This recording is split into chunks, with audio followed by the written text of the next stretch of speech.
నీ గోల్ ఏంటంటే ఎంటర్‌ప్రెన్యూర్ అవుతా అని చెప్పినందుకు ఆ కంపెనీ వాళ్ళు నన్ను సెలెక్ట్ కూడా చేయలేదు.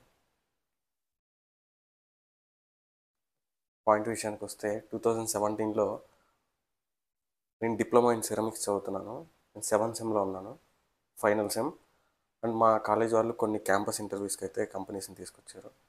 వన్ ఆఫ్ ది టాప్ కంపెనీస్‌లో ఉన్నాయి దాంట్లో. మేమందరం మా బ్యాచ్ అందరం ఇంటర్వ్యూకి అటెండ్ అయ్యాం. అటెండ్ అయిన వాటిల్లో కొంతమందిని సెలెక్ట్ చేస్తారు కదా! లైక్ ఫస్ట్ రౌండ్ వీళ్ళలో ఉన్న 40, 50 మెంబర్స్‌లో కొంతమందిని సెలెక్ట్ చేశారు. వాళ్ళలో నేను కూడా ఉన్నాను.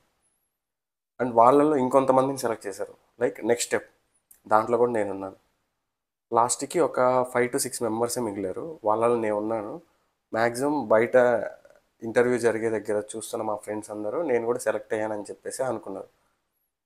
లాస్ట్‌కి ఏమైందంటే అక్కడ వాళ్ళు ఇంటర్వ్యూలో నన్ను అడిగారు. ఫస్ట్ స్టెప్స్ అంతా మా సబ్జెక్ట్ గురించి ఉన్న నాలెడ్జ్ అడిగారు.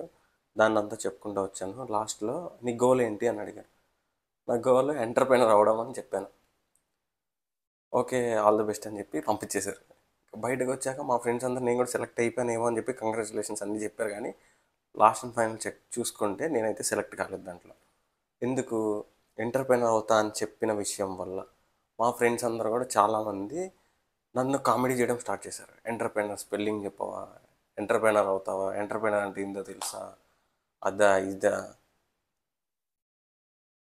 చాలానే మాట్లాడారు.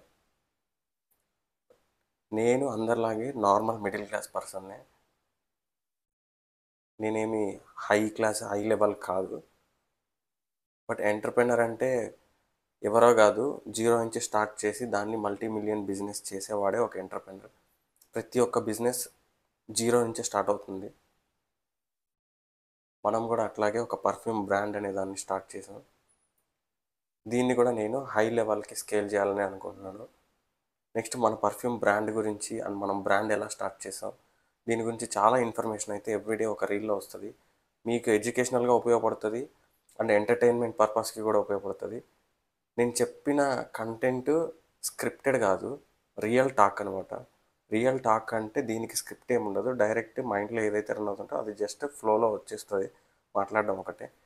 ఇది మీరు నన్ను ఏం చేయాలంటే జస్ట్ సపోర్ట్ చేయండి. సపోర్ట్ చేయడం అంటే లైక్ చేయడం, ఈ వీడియోని మీ ఫ్రెండ్స్కి ఎవరైతే ఉన్నారో వాళ్ళకి షేర్ చేయడం, అదొక్కటి చేయండి చాలు. రేపటి నుంచి కంటిన్యూగా మీకు కంటెంట్ అనేది వస్తూనే ఉంటుంది. ఈ కంటెంట్ వల్ల నా లైఫ్లో జరిగిన ఎక్స్పీరియన్సెస్ అన్నీ మీరు నేర్చుకోవచ్చు. Thank you.